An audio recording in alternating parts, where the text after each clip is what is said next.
सबगोटे के नमस्कार करे छी। 10म दिन का कथा कह रहल छी। 10म दिन कथा अहाँ के कार्तिक के जन्म छन। एक समय महादेव गौरी के संग संभोग करबाक इच्छा सँ निर्जन वन में गेल छलाह। ओतऽ ओ सुगंधित झाड़ी में संभोग करऽ लगला। महादेव संभोग में एतेक लीन भऽ गेला ओ सब किछु बिसरि गेला।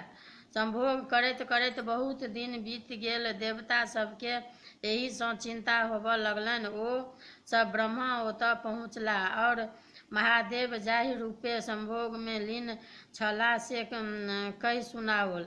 एही सँ जे संतान हेतनि से केहन हेतनि।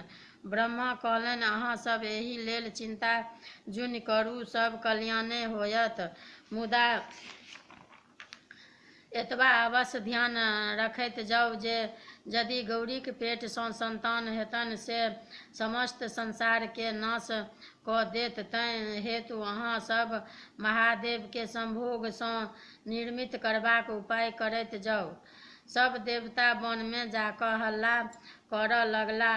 हल्ला कयला सँ महादेवक ध्यान टूटलनि। संभोग सँ निर्मित भेला। महादेवक संभोग सँ उठला तऽ हुनकर अंश पृथ्वी पर खसि पड़लनि। गौरी के एही सँ बड़ क्रोध भेलनि। ओ सब देवता के श्राप देलनि जे आइ सँ कोनो देवता के संभोग सँ बच्चा नहि हेतनि। महादेव अंश पृथ्वी एहन नहि सहि सकला। ओ अंश अग्नि में फेंक देलनि। अग्नि सेहो भार नहि सहि सकला। ओ ओकरा सरपत वन में फेंकि देलनि। सरपत जा कऽ ओ अंश 6 गो मुँह वाला एकटा बच्चा भऽ गेल। ओही बाटे कृतिका सब जाइत छलीह। ओ सब कनैत बच्चा के उठाय लेलक, अपन अपन दूध पियाबऽ लागल। ओही बच्चा के ओ सब पोसलक। पैघ भेला पर बच्चा के सब तरहक शिक्षा देलक। बच्चाक पोसनिहार कृतिका सब छलीह। तैं हेतु ओही बच्चाक नाम कार्तिक पड़ल। गणेश जीक जन्मक बाद जखन गौरीक शंकर के पता लगलनि कार्तिक के तऽ बजाओल। कार्तिक के बजेलखिन। देवता सबके हुनकर अभिषेक केलनि। अपन सेनापतिक कार्तिकेय के बनाओल। कार्तिक तारकासुर के मारलनि और इंद्र के अपन राज वापस कऽ देल। हुनकर विवाह 60 सँ भेलनि। आब गणेशक जन्म छनि। देवता लोकनि प्रथम संभोग बाधा हेबाक कारण गौरी चिड़चिड़ाह भऽ गेलीह। ओ हरदम रुष्ट रहैत छलीह। कार्तिक के जन्म ताबत भऽ गेल छलनि किंतु हुनका सबके एकर खबरि नहि छलनि। महादेव गौरी के प्रसन्न करबाक लेल बहुत चेष्टा केलनि किंतु ओ प्रसन्न नहि भेलीह। महादेव एहि लेल बड़ चिंता भेलनि। ओहि दिन गौरी सँ पुछलनि, अहाँ एना किएक करैत छी? अहाँ कोना प्रसन्न रहब से हमरा साफ साफ कहू।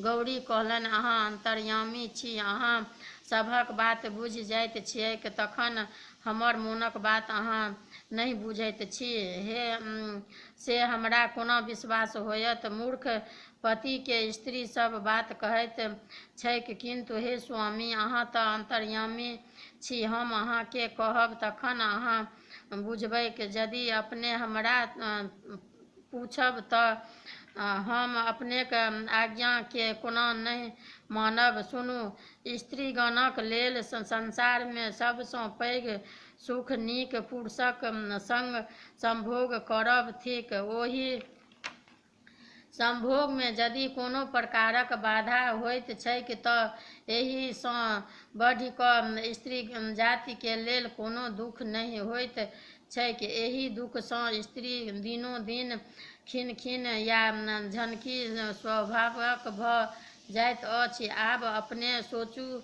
जे हमरा केहन भारी दुख अछि। एक तऽ संभोग में विघ्न, दोसर अपनेक अंश पृथ्वी पर खसि पड़ल और सब सँ पैघ दुख तऽ ई जे एखन तक बिन संताने छी, तकर पति स्वयं त्रिलोकीनाथ, तकरा बेटा नहि, जाहि स्त्री के बेटा नहीं, तकर जीवन व्यर्थ थिक। तपस्या, योग, दान इत्यादि नीक कर्म आन जन्म में काज दैत छैक, मुदा नीक बेटा यह लोक या परलोक सब ठाम सुख दैत छैक। हे प्राणनाथ, अहाँ सर्वोपरि छी और सब ठाम छी। हम आब कोन उपाय करू, कृपया अपने हमरा कहू। पार्वतीक बात सुनि महादेव कहलनि, हे प्रिय, निराश नहि होउ, सब बातक उपाय छैक। माघ सुदी त्रयोदशी सँ सुपूज्य नामक विष्णुक व्रत आरम्भ होइत छनि। ओ भरि साल चलैत रहैत छैक। एहि व्रत में बड़ खर्च और बड़ कष्ट होइत छैक, मुदा तुरंत फल देनिहार एहन दोसर कोनो व्रत नहि छैक। अहाँ चिंता नहि करू, हम सब प्रबंध कऽ देब, कोनो वस्तुक दिक्कत नहीं होबऽ देब। गौरी प्रसन्न भऽ अगिला माघ सुपूज्य व्रत आरम्भ कऽ सब विध समाप्त केलनि। व्रत समाप्त कऽ गौरी महादेवक संग कैलाश एक सुंदर निर्जन स्थान में सुख विलास करऽ लगली। जखन महादेवक अंश खसबाक समय भेलनि, तखन भगवान विष्णु एक बूढ़ तपस्वी ब्रह्माक रूप में ओतऽ गेला। शोर पारऽ लगला, परम पिता महात्मा और जगदम्बा गौरी, अहाँ सब कतऽ छी? हम भूखे मरि रहल छी, किछु खुआउ और हमर प्राणक रक्षा करू। भूखल ब्राह्मणक के आवाज सुनि दुनू गोटे धड़फड़ा कऽ उठली, दौड़ली। ओही बीच में महादेवक अंश पलंग पर खसि पड़लनि। गौरी महादेव ब्राह्मणक आदर सत्कार में लागि गेला, हुनका पूछि पूछि कऽ भोजन कराबऽ लगला। एकाएक ब्राह्मण देवता अंतर्ध्यान भऽ गेला। ओही समय में आकाशवाणी भेल, अहाँक व्रतक फल पलंग पर खेला रहल अछि, जाउ पुत्र के देखि जीवन सफल करू। आकाशवाणी सुनि गौरी दौड़ली, देखै छथि एक सुंदर बच्चा पलंग पर खेला रहल अछि, अपन अंगूठा चोबि रहल अछि। दुनू गोटा के बहुत आनंद भेलनि। कैलाश पर उत्सव मनाओल गेल। देवता सब आबि कऽ आशीर्वाद देलनि।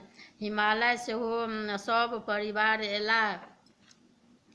बच्चाक नाम गणेश राखल गेल। एहि उत्सव में शनि महाराज सेहो आयल छलाह। गौरीक आग्रह कयला पर ओ बच्चा के अछेपे देखलनि लगले गणेशक गर्दन कटि गेल। भगवान विष्णु तुरंत सब विशिष्ट हाथीक गर्दन काटि गणेशक धड़ में जोड़ि देलनि। अमृत छीटि हुनका जियाओल। ओहि दिन सँ गणेशक मुँह हाथीक मुँह सन छनि। एहि उत्सव में गौरी महादेव के देवता सबसँ पता लगलनि जे हुनक प्रथम संभोगक फलस्वरूप कार्तिकेय के जन्म भऽ गेल छनि। ओ कार्तिका लोकनिक संरक्षण में छथि। गणेशक विवाह दक्ष प्रजापतिक बेटी पुष्टि सँ भेलनि। आब गौरीक नागदंत कथा अछि। हिमालय के चारिम बेटी बड़ गोर भेलखिन, तें हेतु नाम गौरी पड़लनि।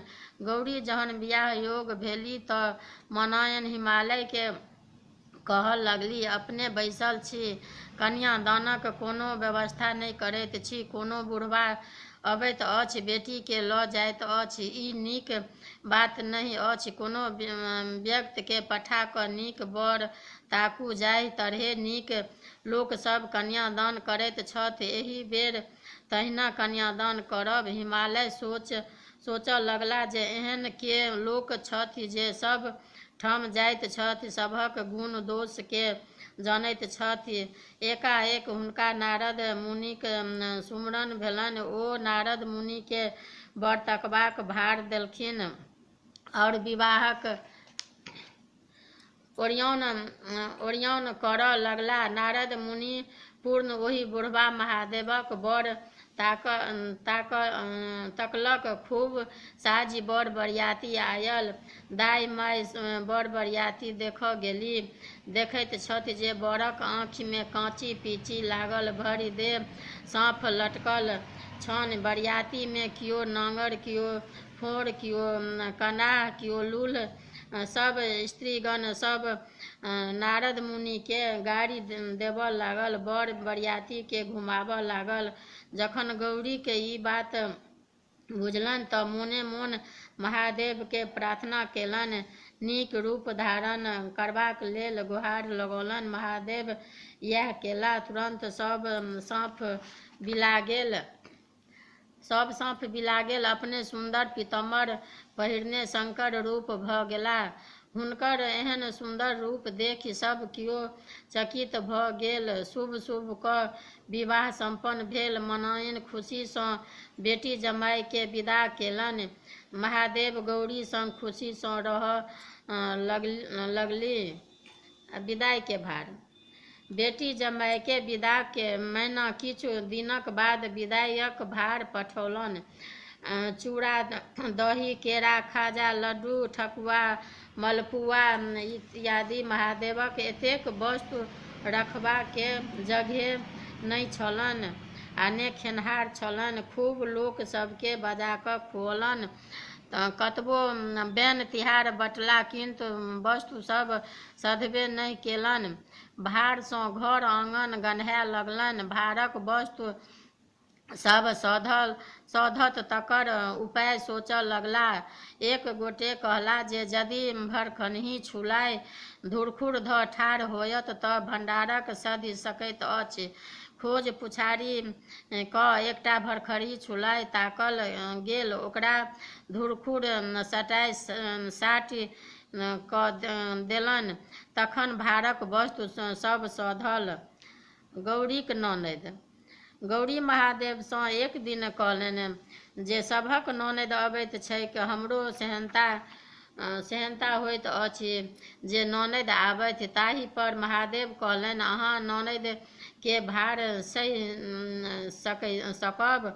गौरी कहलनि, एतेक लोक कोना ननैद के भार सहैत अछि? हम किएक नहि सहि सकब? महादेव तुरंत अपन बहिन आशाबरी देवी के बजाओल। आशाबरी देवी के पैर में बेमाय फाटल छलनि। ओ हँसी ठट्ठा में गौरी के ओहि बेमाय में नुकाय रखलखिन। ओहि समय महादेव आंगन एला। गौरी के ताकऽ लगला, किंतु गौरी नहि भेटलखिन। गौरी बेमाय भीतर में कानैत छलीह। महादेव अपन बहिन आशाबरी सँ पुछलनि, अहाँक भाउज कतऽ छथि? कहलनि, हम नहि देखलियनि हैं। महादेव परम चिंतित भेलाह। आशाबरी देवी अपन पैर जोर सँ झाड़लनि। गौरी भट दऽ खसली। दुनू प्राणी भभा कऽ हँसऽ लगला। एक दिन महादेव बहुत रास माछ आनल। गौरी विन्यास सँ माछ बनौलनि।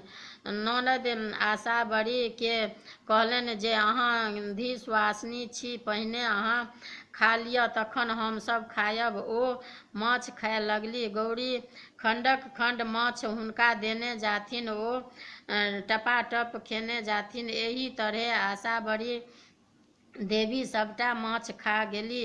बेचारी गौरी के कांटो कनखुर नहि प्राप्त भेलनि।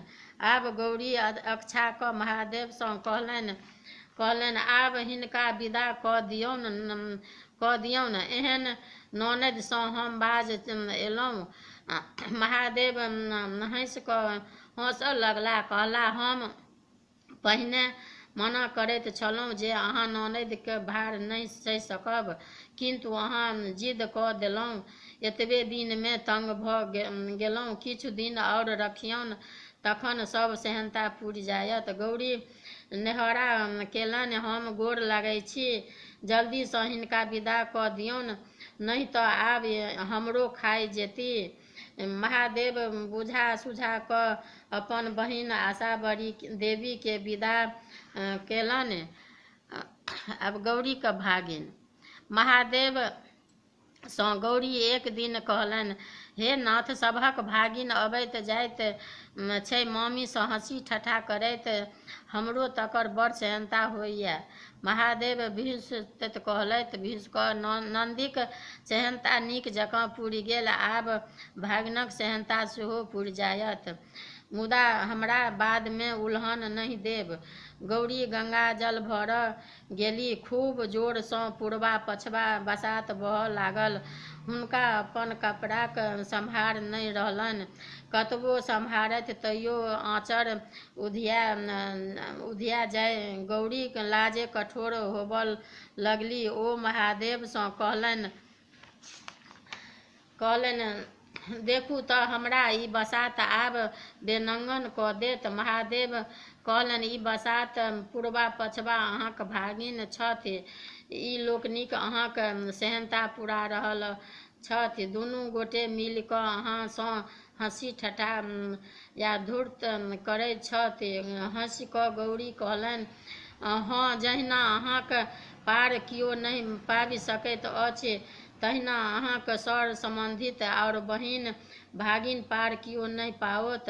आबहु अपन भागिन के हटाउ। महादेव इशारा सँ बसात रुकि गेल। आब गौरी छिनारि। एक समय में महादेव के गौरी कहलखिन, हे महादेव, अहाँ त्रिलोकीनाथ छी, अहाँ चोरनी और छिनारि के कोनो चिन्ह किएक नहि दैत छियैक? अहाँ तऽ जखन एक कऽ सकैत छी। महादेव कहलनि, हम अहाँक बात मानलहुँ, मुदा ककरा कोन चिन्ह देल जाय से अहीँ कहू। गौरी कहलनि, छिनारि के सींग और चोरनी के नांगरि दियौ। एक दिन गौरी सँ महादेव कहलनि जे आइ हमरा माछ खयबाक लेल इच्छा होइत अछि, अहाँ माछ खुआउ। गौरी माछ लाबऽ गेली। मल्हटोली में माछ नहि भेटलनि तऽ धारक कात में विदा भेली।